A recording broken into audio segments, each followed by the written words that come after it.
beep, beep, beep. Morning. Edijester here. How you doing? Good peeps of the tinterwebs. And welcome to another exciting episode in the ongoing nonsense that is the court of the Edijester. What have I got for you this morning? Well, I thought we'd do something different. I've been whinging and moaning and bitching about this ridiculous, mad Labour government that we've got currently, who's up to all sorts of terrible things that most people think, I can't believe this is happening. But yes, it's happening because so many of you voted for Labour. Now, putting my animosity towards these people to one side, let's have a look at something that's happening on the sidelines, but is actually a direct result from something that happened to our Kathleen Stock some years ago. For those of you that are not familiar with the story of Kathleen Stock, it's something worth exploring if you're new to this arena. But today I am concerned with the question of free speech, or freeze speech. Free speech, they call it. When they want to take the mickey out of it, free speech. I had a mate of mine who had somebody have a go at him for wearing a free speech union badge. He had a free speech union badge on. He was walking through town, and this bloke had a pop at him. How dare you support that disgusting organisation? There are a lot of mentally unwell people out there right now. Free speech laws in this country are a disaster. They are a mess. They do not do what they are supposed to do, and they have led to the overreach of an authoritarian government and a carceral state on this subject. We know this because of Lucy, who is still in prison for a tweet in which she was supposed to have incited violence. She didn't, in my book, and if you go and look at the tweet, you will see why I would say that. In addition, there was no time or place mentioned in where she said that everybody should burn things down. We need to bring in the Brandenburg test in this country and stop farting about when it comes to free speech. So there is news from the BBC today that apparently students are to be ready to be shocked and offended at university. Oh, good. There's nothing, I think, that really does bring get the blood in your veins pumping. That is the ability to offend a student. It's a tremendous thing to do, and one should do it more often. They're easily riled these days, some of these kids, so I would take great pleasure in being able to do that and watch them puff up like one of those fish. They go like that when you say something they don't like. Trans women aren't women. They all go insane. So students should be ready to be shocked and offended at university, according to the man in charge of ensuring free speech on campuses. According to the man in charge, it's a weird thing to say. Why don't they just say, according to Arif Ahmed? Arif is a tremendous man, a fighter for free speech in this country. He is in the Office of Students, which regulates universities. He told the BBC that exposure of views which students might find offensive was part of the process of education. Never. Never. I am shocked and horrified to discover this piece of information. It comes as the OFS, the Office for Students, published guidance for universities in England on how a new law designed to protect free speech will work when it comes into force from August, which is a couple of months from now. Universities had requested clarity from the Office for Students on how to best uphold freedom of speech after the University of Sussex was fined £585,000 for failing to do so in March. The university was issued with a fine earlier this year under existing powers after the Office for Students said its policy on trans and non-binary equality had a chilling effect on freedom of speech. What a surprise. A policy which upholds a fantasy that in order to get the fantasy upheld, you have to get people to suspend reality, had a chilling effect on freedom of speech. Colour me surprised today. People didn't see that coming, did they? Kathleen Stock had previously resigned from a post as philosophy professor at the university, following protests by students against her gender-critical views. The university has begun a legal challenge against the fine, arguing that the investigation was flawed. Oh, get in the bin. Just get in the bin. Take your medicine. All right? Universities UK. Oh, I've seen some bloke who ran Universities UK simping over some trans woman. It's all trans nonsense. They're just awful. Which represents 141 institutions, said at the time of the fine that it would write to the Office of Students to clarify what would represent a breach of freedom of speech rules. They are pleased. The Office for the BBC's put pleased in speech mark. The Office for Students has taken on feedback and would make sure the universities are appropriately supported to comply with the new rules. From this summer, the new law will place a stronger responsibility on universities in England to uphold freedom of speech and academic freedom. The Office for Students can sanction universities with the potential for fines to run into millions of pounds. Now, this is something I can get behind, you see. Universities, if they're not going to behave, they need a good spanking, and millions of pounds would count in my book, and I imagine yours, as a good spanking. Almost every aspect of university life, from protests to debates, training and teaching, is covered by the new guidelines on how the law will be applied.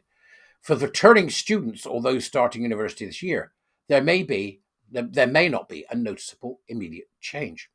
But Dr. Ahmed says the law is about the freedom for anything to be discussed or taught. Speaking directly to students, the director for free speech said, "You should expect to face views you might find shocking or offensive, and you should be aware that's part of the process of education." He added, fine words by the way, he added that students should be able to express any view, no matter how offensive it is to others, as long as it is not outside what is generally allowed by law, such as harassment or unlawful discrimination. This is, fair enough. Should be a high bar. It should be a high bar for harassment, mind, a very high bar. And then we've got big black letters saying, "Be respectful of everyone's opinions." Really, BBC hashtag. Why didn't you change it? Why didn't you have their lily-livered students can F off instead of "be respectful for everyone's opinions"? I'd have more respect for you if you did. You aging, decrepit, out-of-date, woke bunch of wankers. Paris and Marie-Louise. Oh, there we go. Right, as Nam would say. Here we go. Who both study mental health nursing at the University of Salford, said that's a woke place, that is. Said they felt that being respectful of others' opinions is key. No. Being respectful of others' opinions is key. No, it's not key. There are loads of opinions I don't respect, Paris and Marie, bless them. They're probably nice folk, these Paris and Marie, doing their thing, becoming mental health nurses. Paris said she thought it was important to be able to express your emotions and feelings without being disrespectful. Isn't it interesting that they shot straight to emotions and feelings, not thoughts? Tells you something there, doesn't it? And then this bit amazed me. Paris said she thought it was important to be able to express your emotions and feelings without being disrespectful and allow others to do so too. Allow. They really are. They're all over the shop, aren't they, students? I think it's important to be able to allow other people to express themselves. Really? Allow? This is the mindset, isn't it? This is the mindset. The liberal left mindset. We must allow other people to express themselves. Because at the end of the day, everyone's gone through different situations that may lead to them having different opinions, she said. Gosh, the insight just jumps off the page. Similarly, Marie-Louise said freedom of speech doesn't mean you have to be nasty or act out of manner, but rather just stay true to yourself. What if your true self is nasty and likes to act out of manner? Are they included in free speech? This is going to be such a shock to some of these lily-livered students. It really is, and I'm here for it. I want to see their student tears. You know what I mean? Just let's get them on the rack of offence and see how they get on.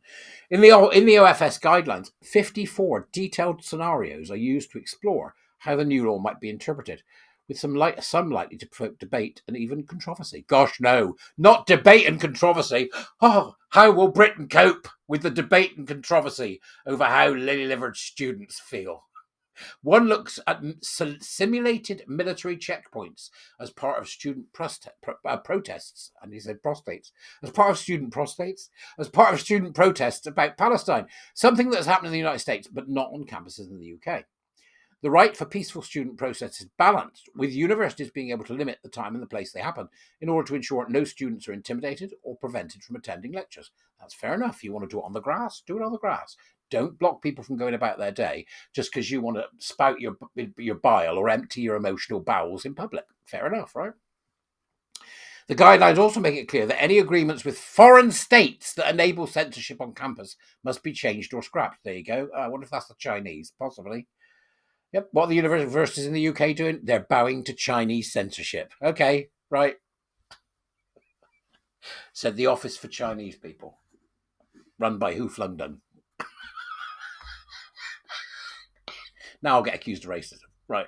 Offensive, shocking, controversial, disturbing.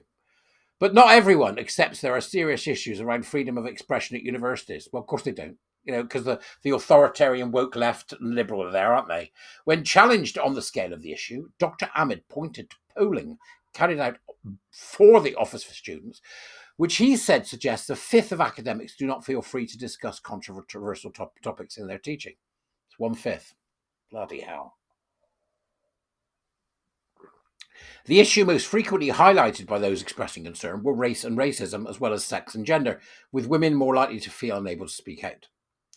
The guidelines also make clear that the Office for Students expect universities to support and protect academics whose views might provoke protests from students, and not to delay speaking up in their defence. Dr. Ahmed told the BBC universities could not sack a lecturer simply because the person expresses views students find offensive, shocking, controversial, or disturbing, and that's essential to academic freedom. What is less clear is what happens when an academic leaves a job because they feel the situation is untenable. Well, that's perfectly clear. That's constructive dismissal. Professor Joe Phoenix, hey Joe, won a case for constructive dismissal with the Open University, with the tribunal found she had faced harassment for her gender-critical views. Another employment tribunal due to take place next year will look at an allegation by a different academic that he was constructively dismissed after students boycotted his teaching over his opinion that racial diversity programs had gone too far. In the meantime, the law will come into effect with the complaint systems to follow. Students will be able to complain to the Office of the Independent Adjudicator External if they feel free speech or academic freedom is not upheld. Well, academics or visiting speakers will go direct to the Office for Students. This has upset some of the universities. They don't like the idea of it. I don't know where people got the idea. Well, I do know where they got the idea. Well, I mean, once we adopted political correctness, which originated in communist Russia, by the way, and its mutated child is EDI. Once we started down that road, that was we knew we were going to have problems with freedom of speech, and we still do. Freedom of speech isn't cozy. Yesterday, I was with the Warrior Teachers, and we were looking at we were discussing and analysing a speech by Kumia Palia, who was talking about talk radio, about this barking, abrasive nature of something like talk radio. Twitter is the talk radio of its day, or X as it's now known. Free speech doesn't have to be comfortable. Free speech does not have to be polite. All right, okay? We're not all middle-class wibblers. Some of us like to have a good slanging match. And if students can't cope with a good slanging match, I suggest those students go and do something else. I'd like to see much more in the way of universities proactively telling students, if you can't cope with reality, if you can't cope with being told that you're wrong, if you can't cope with stuff that upsets you, if you want things like safe spaces and trigger warnings and support sheep, don't come here. That's what I'd like to see. But then I'm a swine, aren't I? I'll see you later. Have a good day. Bye.